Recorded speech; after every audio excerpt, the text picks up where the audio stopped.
Hi friends, welcome to Johanna Academy. இந்த வீடியோவில் பார்த்தீங்கன்னா அகநானூறு நூல் பற்றின முக்கியமான தகவல்கள் தான் நம்ம பார்க்க போகிறோம்.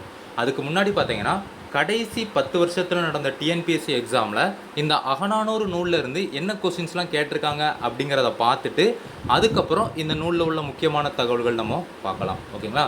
ஸோ இந்த வீடியோ உங்களுக்கு யூஸ்ஃபுல்லாக இருந்துச்சு அப்படின்னா மறக்காமல் இந்த வீடியோ லைக் பண்ணிவிட்டு நம்ம சேனலை கொஞ்சம் சப்போர்ட் பண்ணுங்கள். ஓகே, இதில் ஃபஸ்ட் கொஸ்டின் பாருங்கள். நெடுந்தொகை என்று சிறப்பிக்கப்படும் தொகை நூல். ஸோ இந்த கொஸ்டின் பார்த்தீங்கன்னா அடிக்கடி டிஎன்பிஎஸ்சி எக்ஸாமில் கேட்டிருக்காங்க. ஆன்சர் பார்த்தீங்கன்னா அகநானூறு. அடுத்தது, அகநானூறு நூலின் அடிவரையறை. ஆன்சர் பார்த்தீங்கன்னா ஆப்ஷன் பி 13 to 31. அடுத்தது, 8 தொகை நூல்களுள் அதிகமான அடிவரையறை கொண்ட நூல் எது? ஆன்சர் பார்த்தீங்கன்னா ஆப்ஷன் பி அகநானூறு. அடுத்தது, கூற்றுகள் கொஸ்டின் கொடுத்துருக்காங்க. கூற்று 1 பாருங்கள். அகநானூற்று பாடல்கள் 3 பெரும் பிரிவுகளாக பிரிக்கப்பட்டுள்ளன.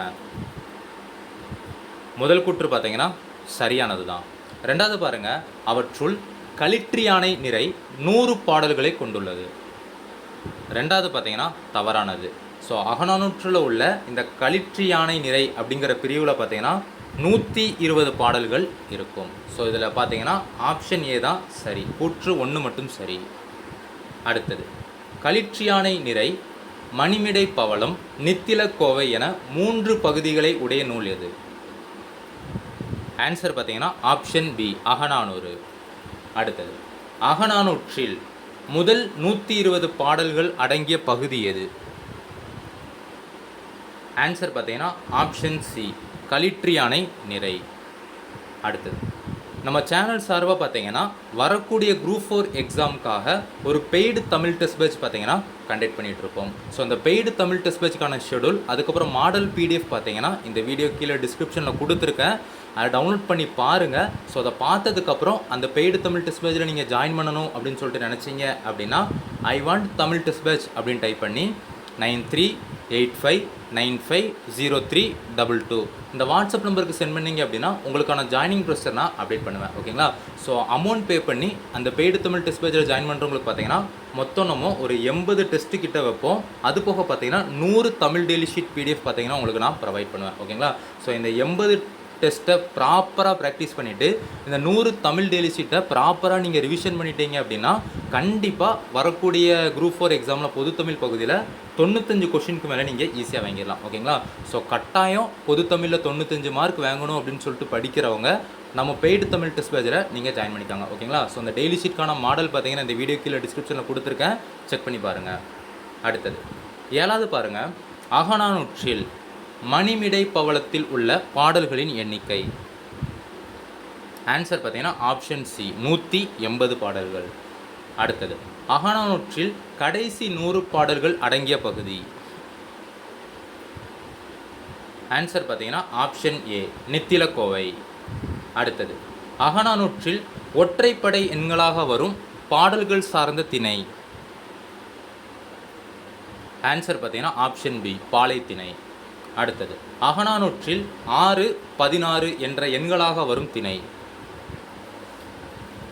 ஆன்சர் பார்த்தீங்கன்னா ஆப்ஷன் பி மருதத்திணை. ஓகேங்களா? ஓகே, இப்போ அகநானூறு பற்றின முக்கியமான குறிப்பு நம்ம பார்க்கலாம்.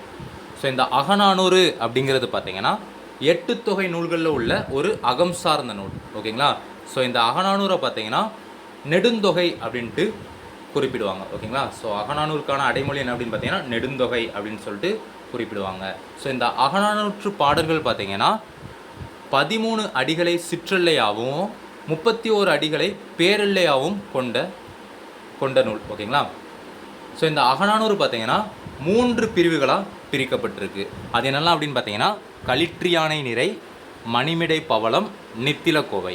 அதில் அந்த களிற்றியானை நிறையில் பார்த்தீங்கன்னா 120 பாடல்கள் இருக்கும். ஓகேங்களா? ஸோ களிற்றியானை நிறையில் 120 பாடல்கள். அடுத்தது, அந்த மணிமிடை பவளத்தில் பார்த்தீங்கன்னா 180 பாடல்கள் இருக்கும். அதுக்கப்புறம் பார்த்தீங்கன்னா நித்திலக்கோவையில் பார்த்தீங்கன்னா 100 பாடல்கள் இருக்கும். ஸோ டோட்டலாக பார்த்தீங்கன்னா 400 பாடல்கள் அகநானூரில் இருக்குது. ஓகேங்களா? ஸோ அதில் குறிஞ்சி திணை பாடல்கள் பார்த்தீங்கன்னா குறிஞ்சி திணை பாடல்களோட வரிசை பார்த்தீங்கன்னா 2, 8, 12, 18 இந்த வரிசையில் வரும். ஓகேங்களா?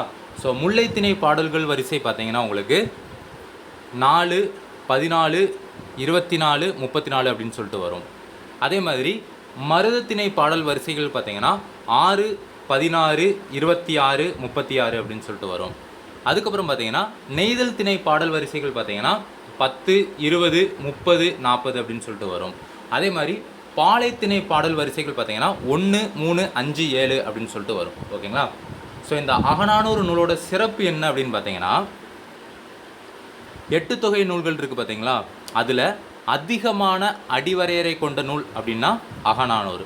ஓகேங்களா? ஸோ அது போக பார்த்தீங்கன்னா 8 தொகை நூல்களில் ஒரு ஒழுங்குமுறையில் தொகுக்கப்பட்ட நூல் அப்படின்னாலுமே அகநானூறு தான். ஓகேங்களா?